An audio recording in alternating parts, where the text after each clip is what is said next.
하나님 말씀은 로마서 5장 5절부터 11절 말씀까지, 로마서 5장 5절부터 11절 말씀입니다. 같이 봉독하도록 하겠습니다. 소망이 우리를 부끄럽게 하지 아니하는 우리에게 주신 성령으로 말미암아 하나님의 사랑이 우리 마음에 부은다음이니 우리가 아직 연약할 때에 기약대로 그리스도께서 경건하지 않은 자를 위하여 죽으셨도다. 의인을 위하여 죽는 자가 쉽지 않고 선인을 위하여 용납이 죽는 자가 꼭 있거니와 우리가 아직 죄인 되었을 때에 그리스도께서 우리를 위하여 죽으심으로 하나님께서 우리에 대한 자기의 사랑을 확정하셨느니라.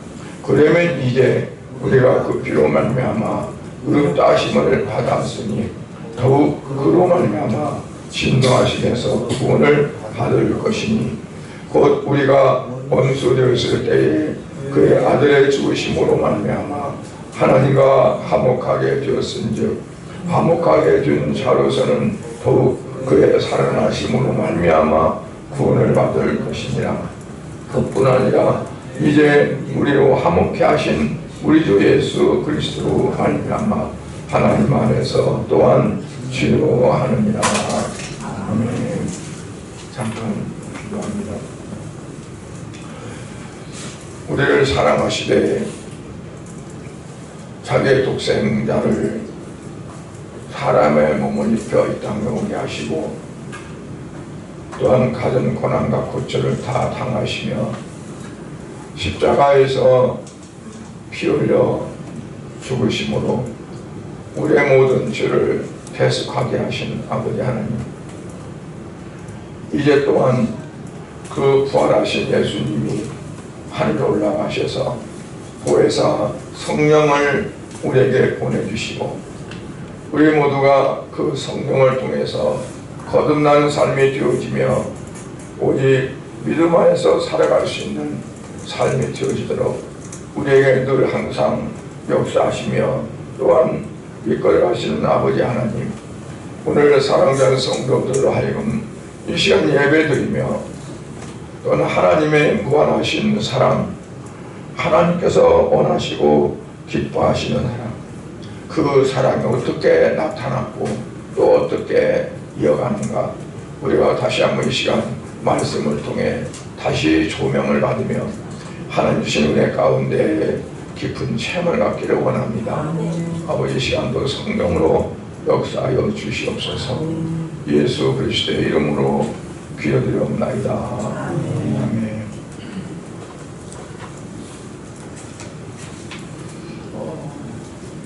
우리 사람들의 관계 속에서 보면 처음에 서로 사랑하고 또 친절하고 같이 잘 지내던 사람들이 어떠한 계기 때문에 마치 원수처럼 지내는 사람들도 많이 있습니다. 또한 특히 사람과 사람 사이에 사귐이 되어질 때 어느 정도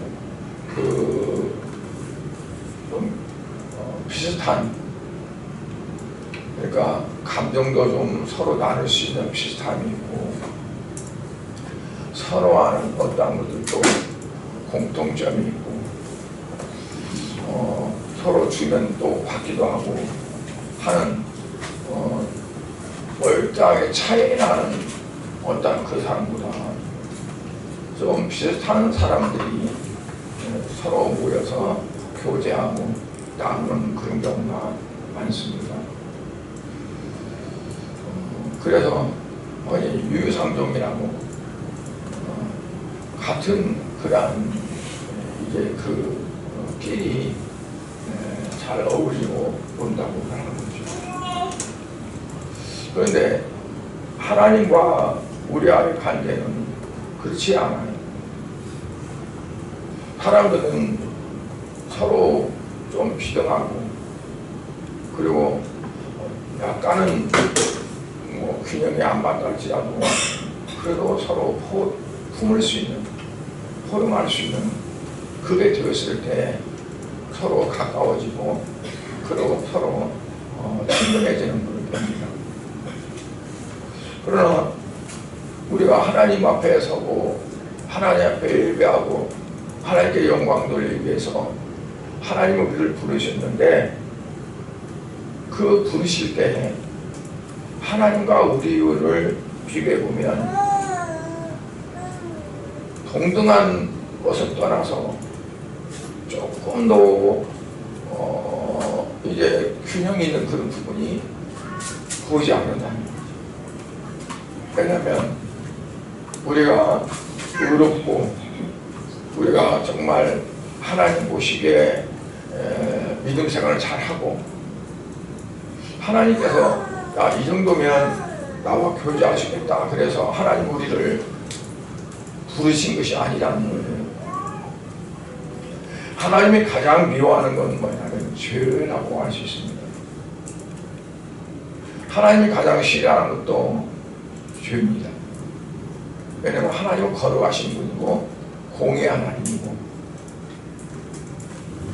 그런데 하나님 우리 부르실 때 우리 상태가 어땠느냐 하는 거예요. 우리가 의로웠었느냐 하나님 보시기에 내가 자신을 당당하게 내놓을 수 있는 그러한 상태느냐 아니다. 오늘 8절에 보면 뭐라고 말씀하냐면 우리가 아직 죄인 되었을 때 하나님이 우리를 구원하시기 위해서 예수님을 이 땅에 보내셨어요. 그래서 그리스도께서 우리를 위하여 죽으심으로 하나님께서 우리에 대한 자기 사랑을 확정하십니다. 내가 이렇게 너희를 사랑한다. 말로는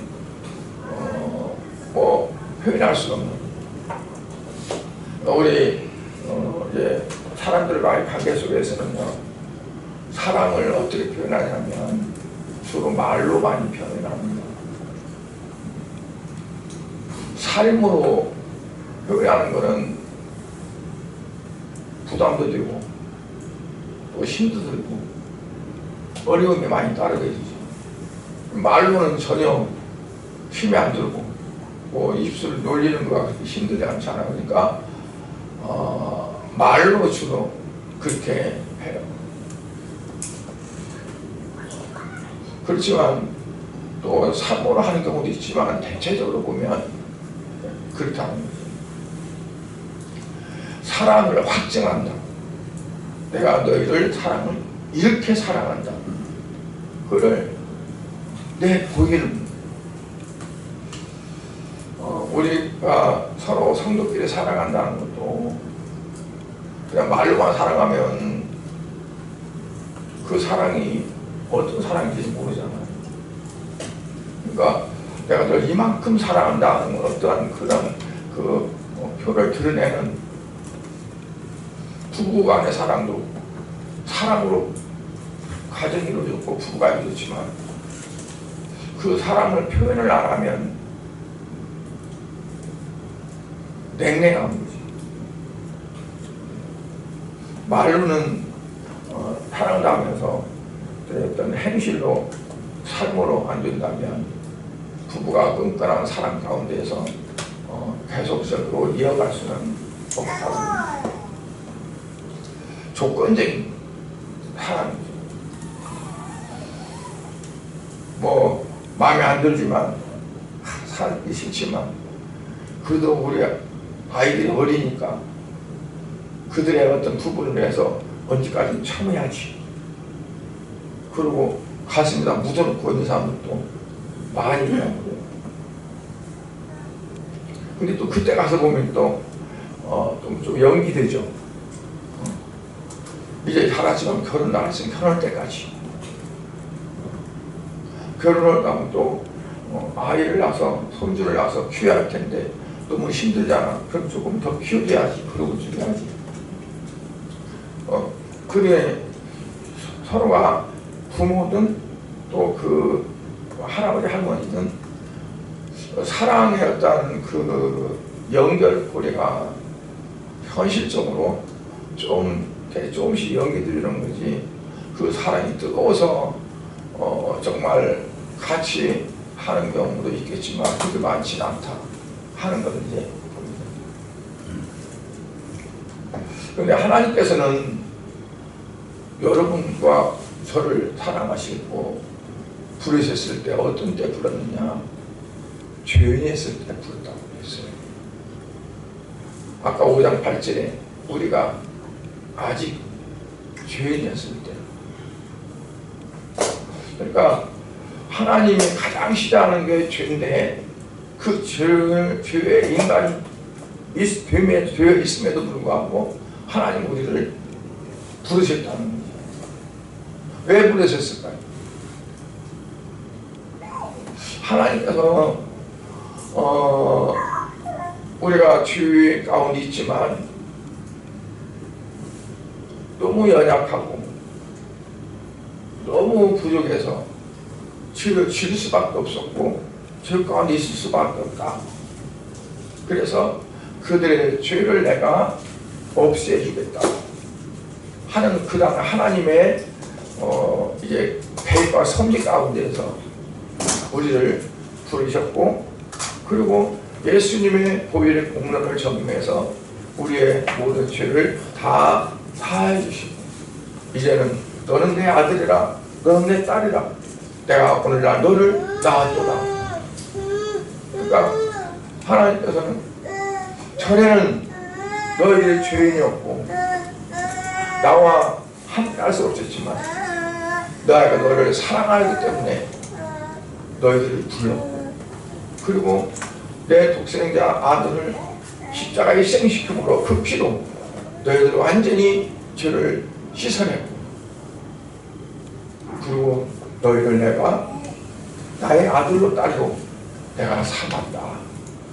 하나님은 그렇게 자기의 사랑을 확증해서 나타내는 겁니다.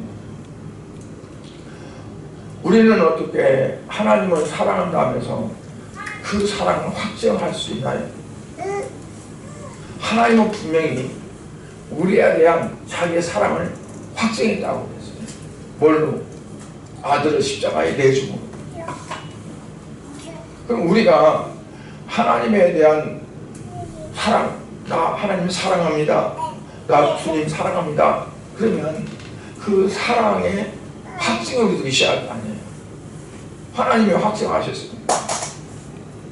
그러면 여러분 어때? 하나님을 사랑한다는 확증을 무엇으로 하시는가?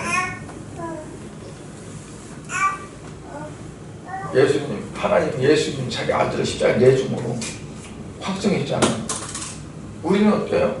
나를 십자가에 내줌으로 내가 확증해야 돼.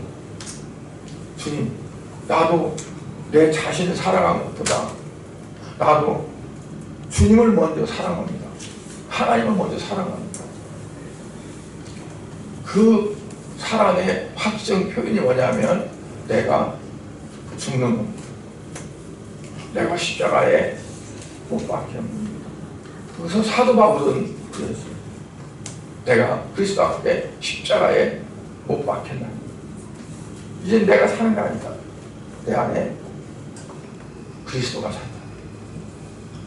그게 이제 주님을 사랑하는 확증이라고 볼 수 있습니다. 확증이란 말, 확실한 증명을 해준다는 거예요. 그러니까 성도로서의 기본적인 그게 뭐냐면 그 확증이 있어야 되는 거죠. 내가 지금까지는 나를 위해 살았고, 지금까지는 내 어떤 것을 위해서 열심히 뛰었지만 이제부터는 나를 위한 것이 아니라 주를 위한 것이고,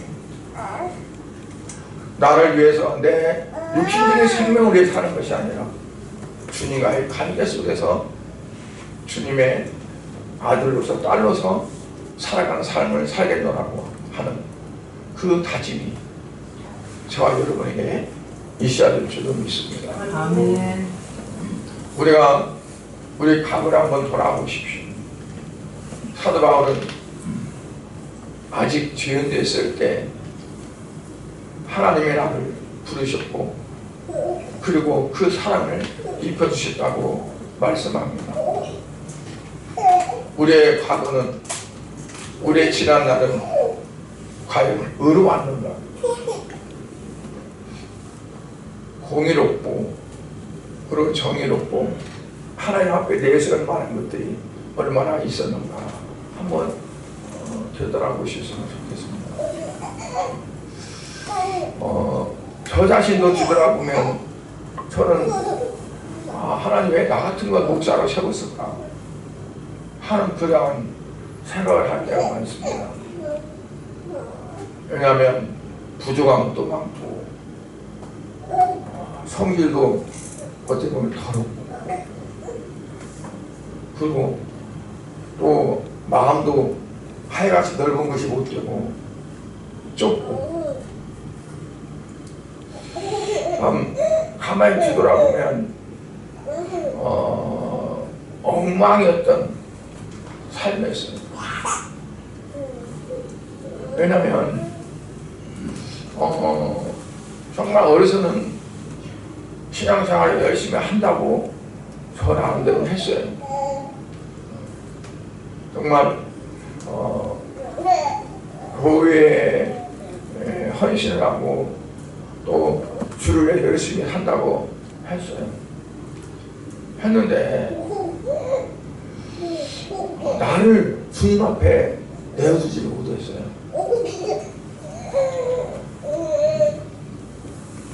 우리 부모 생각 또 그래서 내가 목표를 하면은 부모님을 잘 못 모시겠구나 하는 그런 상담을 받고 그것에 내가 잡혀가지고 그냥 세상적으로 무엇을 해야 내가 그러면서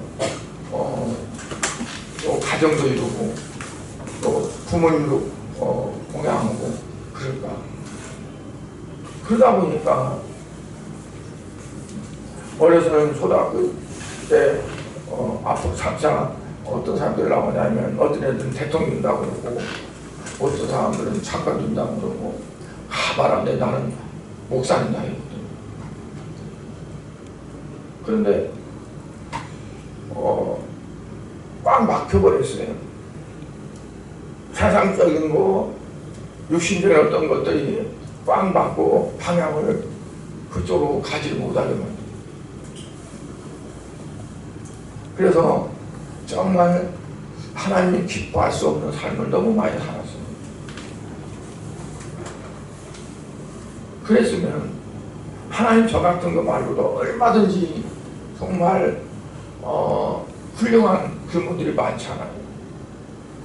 그러면 그분들을 통해서 목회하게 하고 또한 성도들에게 좋은 꼴로 먹게 하면 될 텐데 왜 나 같은 사람을 그냥 사업이 하는 것마다 다 방해하시면서 혼으로 몰아가지고 성나무가 요괴해서 그리고 목회를 하게 하는가. 지난날 저 자신을 돌아보면 정말 목사가 될 만한 조건이나 무엇에 아무것도 안 됩니다. 제가 생각할 때는 하나님의 강권적으로 붙잡으셔서 그렇게 됐다고 믿고 있습니다. 그런데 저는 목사가 된 후로도 정말 죽기 살게 하고 내 삶을 다 거기다가 밀어넣지를 못했어요. 어린날만 되면 어린병같이 너무 정말 심란하고 막 그래가지고 이 차를 몰고 저 외곽을 한번 싹 달려보고 싶고 현실적인 삶이 너무 힘드니까 아이들 등록금만 나오면 어떻게 할 해결이 없고 우리 딸은 등록금만 나왔다면 금식 들어가요.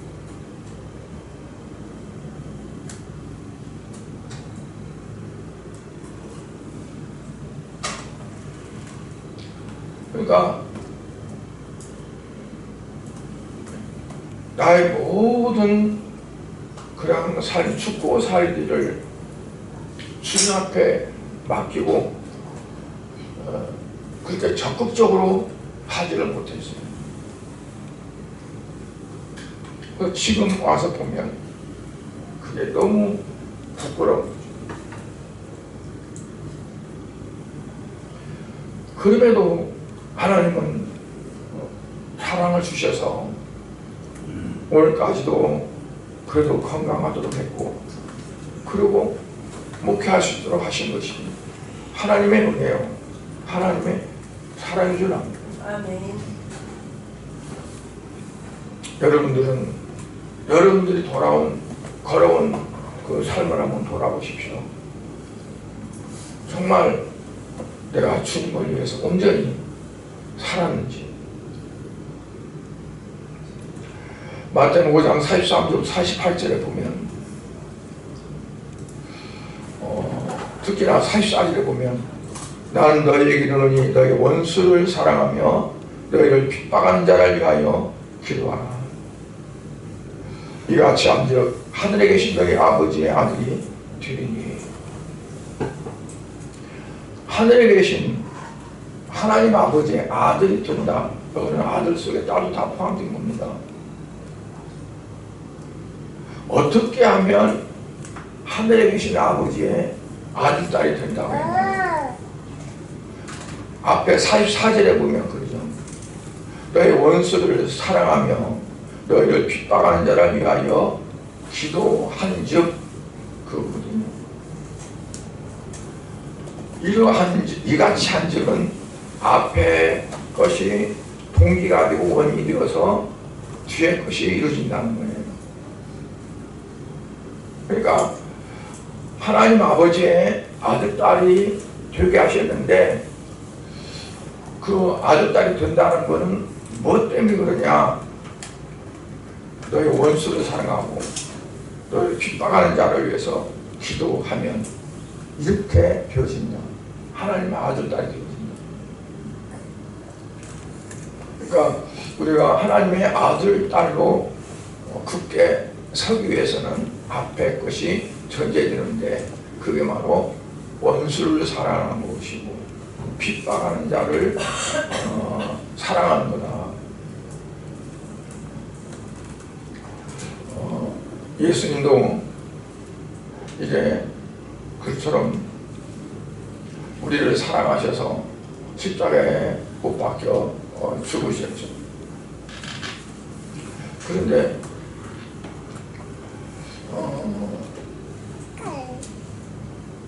하나님이 우리를 내가 사랑받을 만해서 하나님을 사랑한 것이 아니다는 것이고, 하나님이 나를 뭐 도와주고 뭐하고 막 할 만한, 야, 얘는, 이 사람은 진짜 너무 신앙생활 잘한다, 너무나 정말 사람이 바르다, 그래서 그런 것이 아니라 하나님께서 그냥 자기의 모든 것들을 쏟아서 그들을 끌어올려서 이렇게 만들어가기 위해서, 모자란 것들을 채우고 잘못된 것들을 고치고 그래 이렇게 해가기 위해서. 오늘 요즘에 이제 새벽 예배 때는 미가서가 끝나고 나훔서를 하고 있습니다. 거기 보면 북쪽에 이스라엘, 남쪽에 유다, 이들이 정말 하나님 보실 때 사랑할 만하고 예뻐할 만해서 그들을 하나님이 이끌어가느냐? 그게 아니더라고요. 오히려 이방 사람들보다 죄를 더 많이 짓고 악한 일을 더 행하고, 그래도 하나님은 그들을 끌어가세요. 뭐 하기 위해서요? 하나님의 뜻을 이루기 위해서. 그래서 우리가 아직 연약하고 모자라고 부족하고 죄 가운데 있는 그런 현실 가운데 있어도 하나님은 그냥 걷어차서 버리는 것도 아니고 그냥 던져서 버리는 것도 아니고 그냥 하나님은 우리를 어거에 가신다고 했어요. 이끌어 가신다. 8절에도 보니까 우리가 아직 연약할 때 기약대로 그리스도께서 경건치 않은 자를 위하여 죽으셨도다. 기약대로는 하나님이 계획하시고 하나님이 섭리하신대.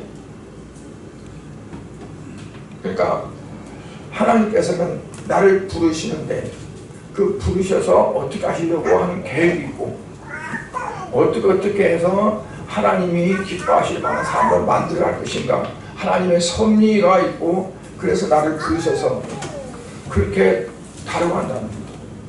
하나님 이스라엘 백성들 애굽에서 불러냈어요. 그들의 성격이나 그들의 어떤 걸 보면 하나님이 사랑할 만하지 못해요. 모세가 충성을 다한 그 종으로서 섬기는데도 조금 수틀리면 모세를 잡아먹으려고 하고 하나님을 원망하고 불평하고 그런데도 하나님은 그들을 끌어가서 뭐 하려고요? 그들을 통해서 하나님의 하고자 하신 뜻이 있으니까 그런 거고 오늘 우리를 하나님께서 전 세계 인구 가운데에서 그 중에서 추리고 해서 가장 잘나고 가장 멋있고 가장 양심적이고 가장 으뜸나는 사람들을 뽑았을까요? 그렇지 않아요. 하나님께서 저와 여러분을 통해서 하실 일이 있으니까 비록 부족한 것이 많고 비록 어리석기도 하고 모자라기도 하고 그러지만 하나님이 우리를 부르셔서 성령을 통해서 역사하시고 우리의 모든 부분들을 하나님이 다 만족해 할 수 있도록 끌어가시고 내가 하는 것이 아니라 내 안에 계신 성령님께서 하시고 내가 계획하는 것이 아니라 내 안에 계신 주님께서 계획하시는 그 삶 속에서 이루어져 가게 하십니다.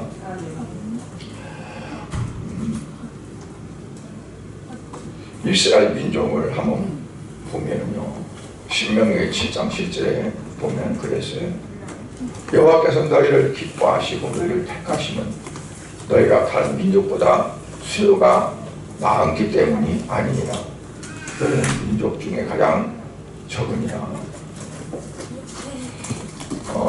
하나님이 너희를 기뻐하시고 너희를 택하신 것은 뭐 때문이냐? 너희가 다른 민족보다 더 수가 많아서 아니면 너희가 다른 민족보다 하나님을 잘 섬길 수 있는 기질이 있어서 그것도 아니고 그들을 놓고 볼 때 다른 사람들과 비교했을 때 이 이스라엘 사람들이 뛰어나서 그렇다고 하나님 말씀대로 순종하고 하나님 뜻대로 살아가는 사람들이냐? 그것도 아닌데 그들을 하나님께서 택하신다는 거예요. 왜 하나님이 그들을 많고 많은 사람들 가운데서 그들을 택하셨을까? 하나님이 그 민족을 통해서 하나님의 영광의 뜻을 이루기 위해서 아브라함을 부르셨고 아브라함에게 약속을 했어요. 아까 여기 6절에 보면 연약할 때 기약대로 그리스도께서 경건치 않은 자를 위해서 죽으셨다. 그 기약대로가 사랑과 맺은 기약 맞습니까? 사람들과 그러니까 창세기 3장 15절을 원시복음이라고 합니다. 제일 첫 번에 주신 언약이에요. 그 언약 기약을 보면 뱀은 여자의 후손의 발꿈치를 누를 거고 그리고 여자 후손은 그 머리를 박살낼 것이다. 그리고 이제 그 원시 복음이 계속 창세에서부터 출애굽기로 막 계속 흘러가가지고 이제 예수님이 이 땅에 오시고 여자 후손 오셔서 그 여자 후손 예수님이 사탄을 깨트리는 그러한 작업을 하게 되는 죠. 그 깨트리는 작업이 바로 쇠망치 않고 때려부시는 것이 아니라 자기가 십자가에 매어서 피 흘려 대신 죽는 것. 그러니까 하나님은 이스라엘 백성들이 애굽에서 나오면서 하나님은 자기 백성들을 어떻게 해방시키고 그들을 어떻게 데리고 가고 그들을 통해서 어떻게 영광을 받기를 원하시는가. 그러니까 이스라엘 백성들은 구원 사역에 있어서 하나의 샘플과 같아요. 하나님 이렇게 구원하신다. 너희들이 이스라엘 백성들처럼 그냥 원망자라고 그리고 조금만 되면 애굽으로 돌아간다고 하고 가나안 땅을 쳐다보지도 않고 그냥 그 어떻게 하면 정말 그 현실 속에서 잘 살아갈까 하는 그것만 매여 있는 그들.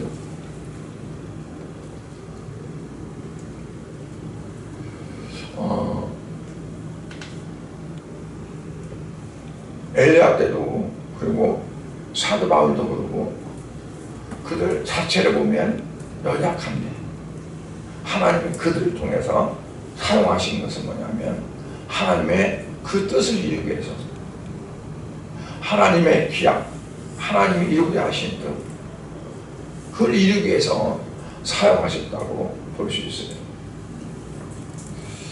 저와 여러분도 마찬가지입니다.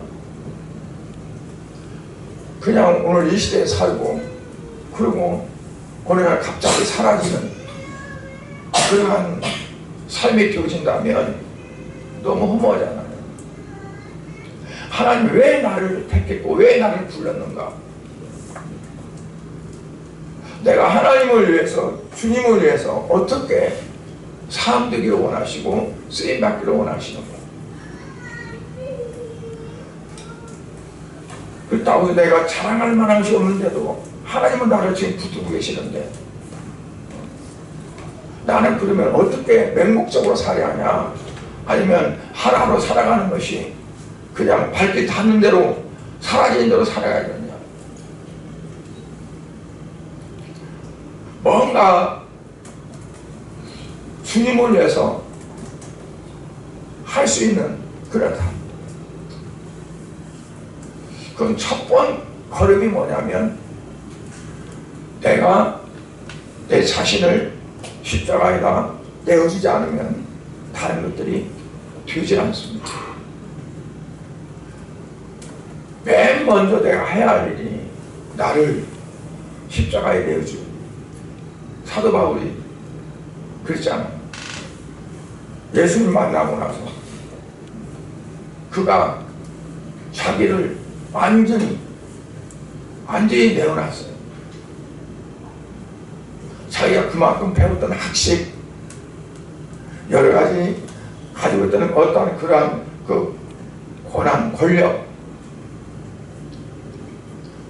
이런 것들도요 다 내버리고 그리고 오직 주님이 원하시는 것이 뭘까 그래서 자기를 다 통째로 내어드렸어요. 오늘 우리도 마찬가지예요. 하나님은 그냥 아무런 생각 없이 하신 분이 아니잖아요. 이 세상을 창조할 때부터 사람들을 만드시고 할 때부터 다 계획과 섭리 속에 있는 거예요. 그렇다면 우연히 태어났고 어쩌다 태어난 사람이 어디가 있어요? 다 하나님의 계획과 섭리 속에서 태어나는 거지.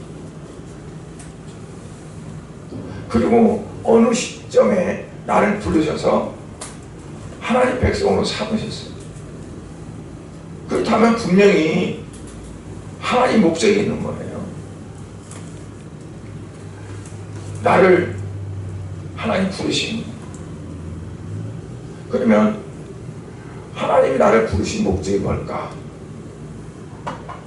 먼저 첫 번째가 뭐냐면 그 관문이 십자가로 가는 겁니다.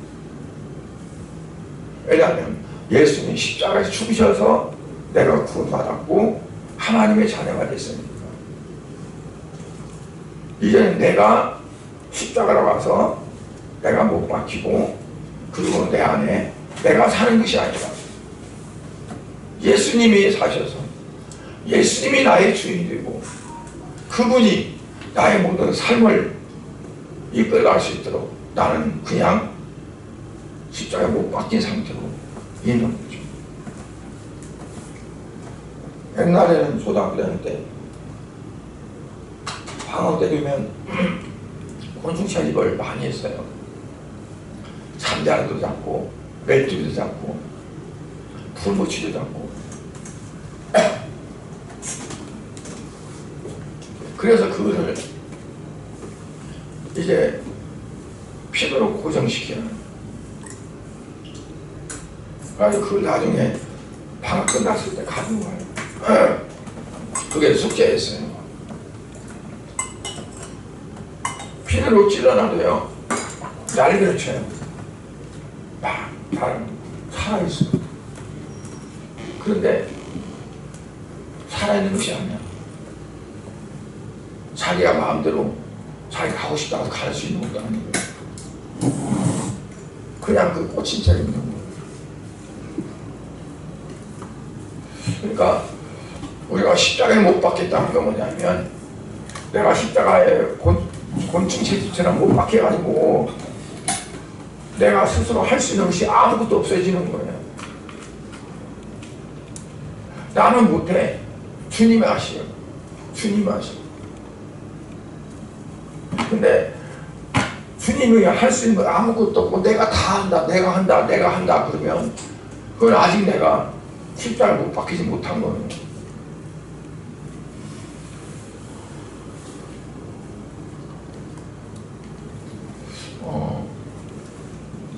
우리 마음에는 사랑하는 사람들이 있습니다. 그런데 그 반면에 정말 미운 사람도 있을 수가 있어요. 제 원수, 저 원수 하면서 때로는 부부간에도 원수라고 그러더라고요. 그 원수가, 나는 그 원수가 누군가 하면은 자기 신랑들은 원수라고. 몰라, 사랑하는 원수인지는 모르겠어요. 그런데 여기서 말하는 원수는, 오늘 10절에서 말하는 원수는 뭐냐면 죄 때문에, 죄로 인해서 하나님과 원수가 되었을 때 그 상태를 말하는 거예요. 그러니까 내가 하나님과 원수로 되어 있었는데 그 원수를 벗겨버리고 하나님의 아들, 딸로 만들기 위해서는 그냥 되는 게 아니었어요. 하나님 아들이 대신 죽으심으로 하나님과 화목하게 되어지고, 하나님과 원수에 있었는데 이제는 화목한 관계가 되어져가지고 우리에게 양자의 영을 주셔서 하나님의 양자가 되고 하나님의 양자가 되게 그렇게 하신 거라는 거예요. 사무 16장 7절에 보면요, 사람의 행위가 여호와를 기쁘시게 하면 그 사람의 원수라도 그로 더불어 화목하게 하시니라. 사람의 행위가, 여기 행위는 하나의 삶을 말합니다. 사람들의 살아가는 삶이 여호와를 기쁘게 하는 삶이 되어지면 그 사람의 원수라도 그로 더불어 화목하게 하시는다. 그러니까 어떻게 한다는 거예요? 내가 내 원수와 내 어떤 생각과 내 마음으로 화목하게 되느냐, 그게 아니라 하나님께서 그로 더불어 화목하게 하신다고 말씀을 했어요. 문맥을 잘 살펴보면 내가 하나님을 기쁘게, 하나님께 영광을 돌려 하나님을 기쁘게 해요. 그러면 그 하나님이 나로 하여금 내 원수와도 화목되게 이렇게 하신다는 거예요. 그러니까 사람과 사람과의 그 틀어진 관계, 그 관계를 내가 내 사랑을 갖다가 주고 내 어떤 내가 잘 모든 선을 베풀고 해서 이게 하나가 되지 않는다는 얘기죠. 내가 하나님을 기쁘게 하는 삶을 산단 말이에요. 하나님 어떻게 하면 하나님 기뻐하실까요? 하나님이 원하시는 코스와 맞아야 돼.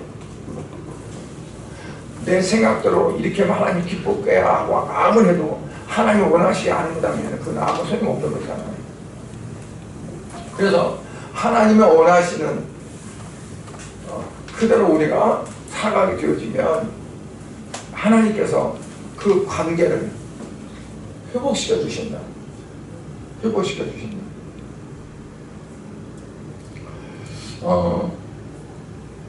그러니까 먼저 중요한 것은 뭐냐면 내가 하나님과의 관계가 먼저 회복되어지는 거다. 하나님과 관계가 회복되려면 어떻게 해야 회복이 되어질까요? 아까 말씀드린 것처럼 내가 죽어야, 내가 십자가에 못 박혀야 죽지, 그렇지 않으면 안 죽어요. 그래서 사도 바울도 자기가 십자가에 못 박겠다고 그랬어요. 그 말은 무슨 말이냐면 예수님도 십자가에 못 안 박혔으면 좋겠다 싶어가지고 겟세마네 동산에서 3번이나 기도했어요. 그런데 그때마다 어쩌냐 기도할 때마다 정말 땀방울이 핏방울이 변할 정도로 힘쓰고 애쓰고 더욱 간절히 기도했다고 그랬어요. 그런데 자기 뜻이 아니라 하나님의 뜻으로 한다는 걸 통감을 하고, 그러나 아버지 뜻대로 없어서 그리고 십자가로 가는 거죠. 그러니까 십자가로 간다는 건 뭐냐면 내가 원해서가 아니라, 내가 좋아서가 아니라, 내가 그렇게 하면 내게 어떤 큰 유익이 되어지고 그게 영광이 되어지는 것이 아니라 하나님이 원하시니까, 하나님께서 원하시니까. 하나님께서 원하지 않는다면 십자가를 100번 가도 소용없어요. 하나님이 원하시는 겁니까? 내가 죽는 걸 하나님이 원하시고. 그래서 정말 전적으로 주님 앞에 맡기고 하나님 중심, 예수님 중심으로 살아가는 그 삶이 되어져야 된다고 볼 수 있어요. 그러면 하나님이 기뻐하시는 거예요. 하나님이 기뻐하시는 건 오직 주의 영광을 위해 살아가는 거예요. 주님을 영광하게 하는 거.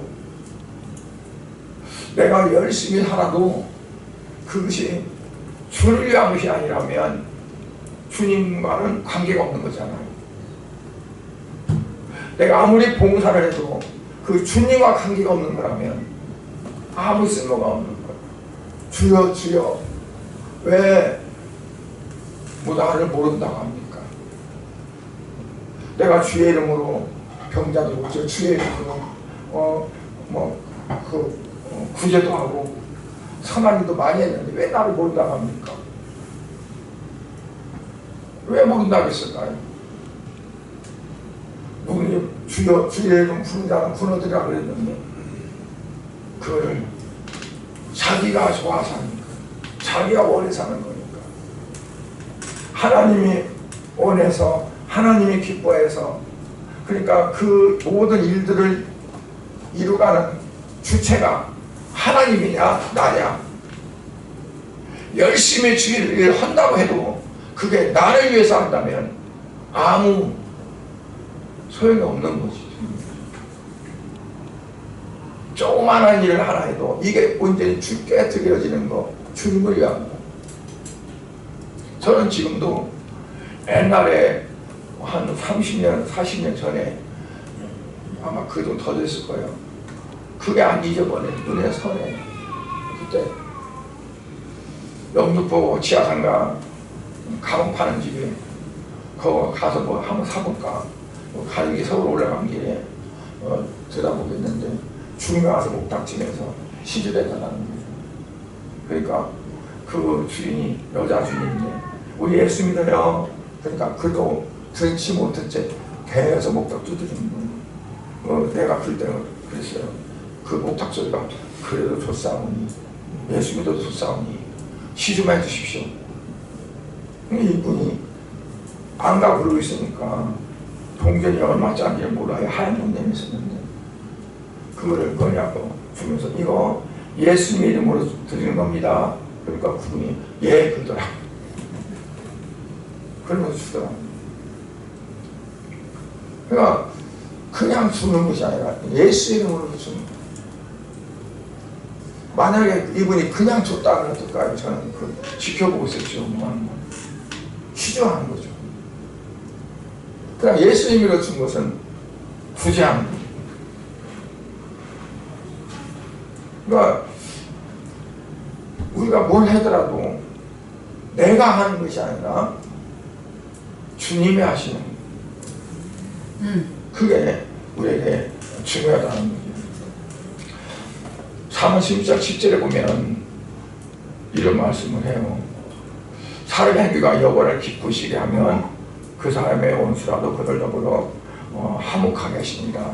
그런데 사무엘 18장 19절 그 앞절에 있는 보면 노엽게 한 형제와 화목하기가 견고한 성을 취하기보다 어려운즉 이러한 다툼은 산성 문빗장 같으니라. 그러니까 노엽게 한 형제와 화목해 하는 것이 쉽냐? 쉽지 않다. 어떻게 어려운지 높은 산성에 문을 딱 거리하고 안 열어주면 문빗장과 같다. 그 문빗장을 어떻게 열 수 있게 되냐? 그런 것처럼 이제 노엽게 한 그 형제와 하나 되는 것이 그렇게 어렵다. 그런데 사무엘 16장 그 7절에 보니까 뭐라고 했어요? 사람의 행위가 여호와를 기쁘게 하면 그 사람의 원수라도 그러므로 화목하게 하리라. 하나님을 기쁘게 하면 하나님이 하시니까 산성의 문빗장같이 되지 않는 것도 이루어 주신다 하는 거죠. 왜 그렇게 하실까요? 왜 그렇게 화목하게 해주실까요? 그게 하나님 뜻입니다. 하나님은 그래서 예수님도 그랬어요. 너희가 기도하다 생각나면 형제가 다툼이 있고 뭔 것이 생각나면 이 하나님 앞에 제물을 드리다가 말고 가서 형제와 화해하고 와서 하라. 그만큼 이제 화목을 원하시는 거죠. 형제끼리 성도들끼리 형제자매잖아요. 마음에 불편함이 있으면 안 돼요. 화목해하라고 했어요. 화목해하라. 그런데 그 화목해하는 거가 인간 대 인간이 만나면 오히려 더 골이 깊어져요. 주님이 중간에 서야 돼요. 항상 우리는 십자가를 통해서 해야 돼요. 내가 가서 말 잘하면 돼. 아니. 그러니까 내가 주님 앞에 기도하고 정말 사랑하는 마음으로 기도하고 그리고 나가면 주님께서 중간에 서서 사랑으로 하나가 띠로 이루어지게 하는 거죠. 예수의 사랑의 띠로 하나가 되시는 거예요. 그래서 우리가 어떻게 하면 정말 하나님이 기뻐하시는 삶을 살았다.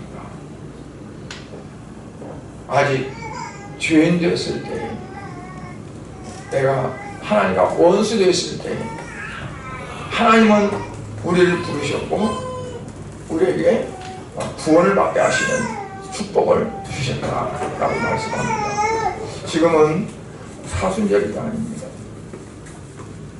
사순절은 예수님이 이제